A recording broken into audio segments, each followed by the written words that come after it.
guys, so it's Saturday. As you can see, I'm in the 240 obviously. I got some new tow arms for it right over there.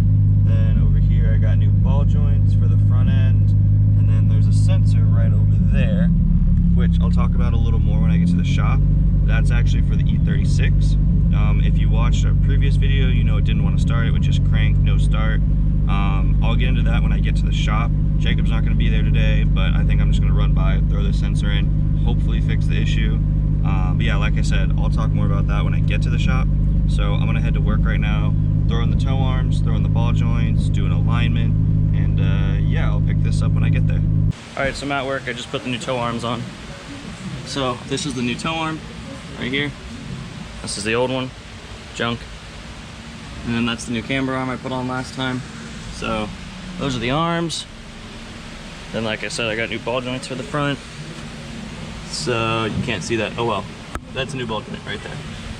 So I'm gonna throw it on the alignment rack and do the alignment again. All right guys, so Morgan's doing his alignment right now, so I hijacked his camera, don't tell him. You guys have seen the new wheels and the bash bar that we added to the 350Z, but since I got the wheels, Morgan got me a nice little birthday present. He got me this really nice KBD, I believe it's like a Rocket Bunny style lip or for the trunk. I am absolutely in love with it. It makes the car look completely different than the old wing. And I didn't have to drill any holes in it.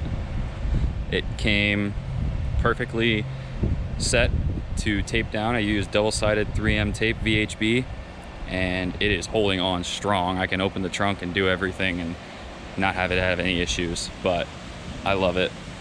Fits perfect.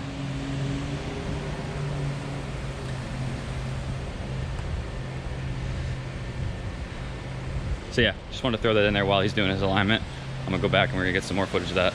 All right, so I just got to the shop. I got the sensor right here, got my laptop over here, BMW right there.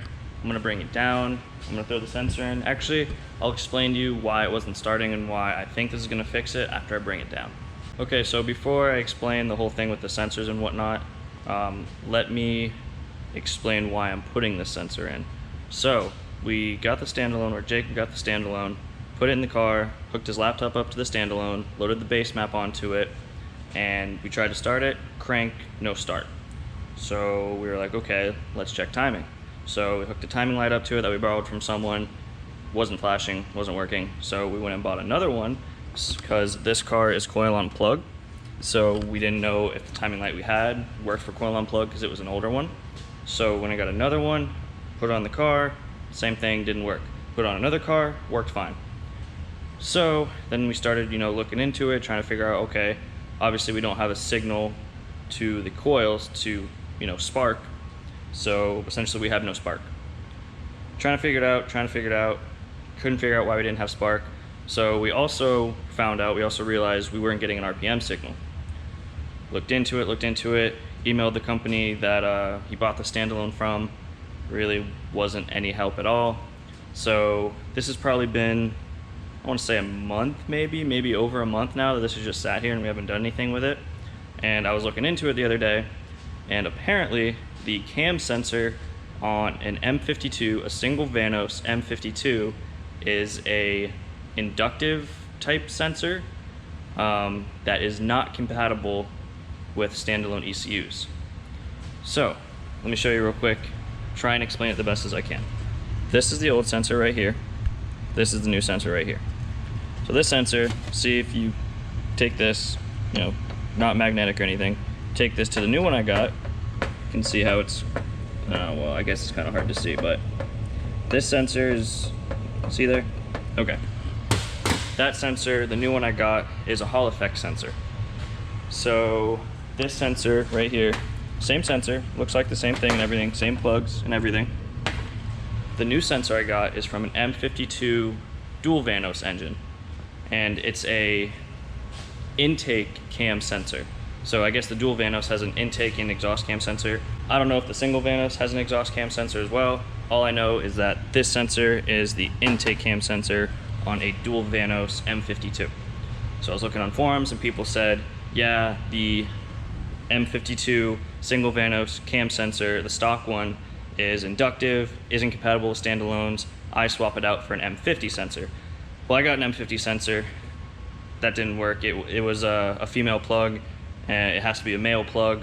So I was looking into it more and more and more, and that's when I came across someone that said the M52 dual Vanos is the same sensor, except Hall effect, not a, what is it, variable reluctant or something? I don't know.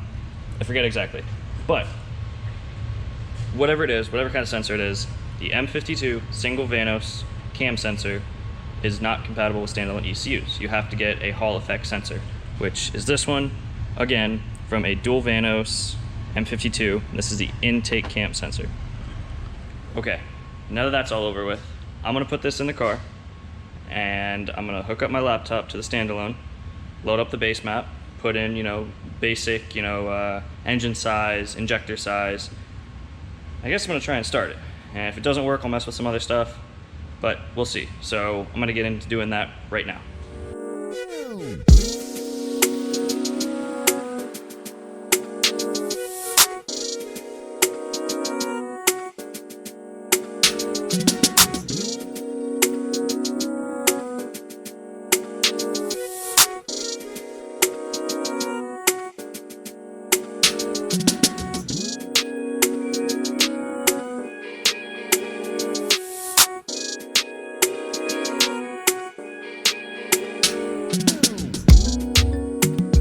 Okay, so as you saw from that little time lapse, I have the sensor in. I know it's a little dark over here. Sensor's under this solenoid. This is the Vanos solenoid. You gotta take that out to change the sensor. Sensor's in there. It's plugged in over there. It actually can plug in both ways, so I don't know if it's plugged in the right way right now. Obviously, I gotta find out. If I don't have RPM, I'll switch it around. If I still don't have RPM, I don't know what it is. I don't know what the problem is, but anyway, I got the standalone in over here. So the standalone's right over there. I have this cable ran all over here to my computer. And then I have Tuner Studio pulled up. So I'm gonna go in. I'm just gonna I'll just open the last project because this is the right project. Obviously it's not connected. The battery terminal isn't on right now, but as you can see, we're getting some readings right here, right here, right here. So I gotta go connect the battery terminal, set a few things in here, a few values, and then I guess it's time to see if this thing's gonna start, or at least have RPM signal now. So I'm gonna do this right now and I'll get right back to you. Well, I guess I'm gonna crank it and see what happens. Ugh.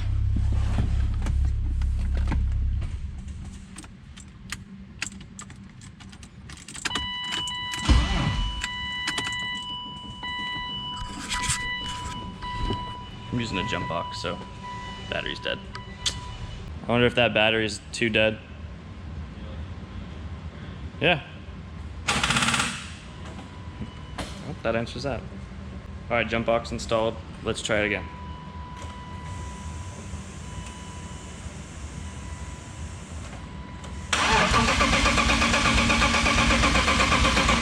No. Hold on. All right, try it again.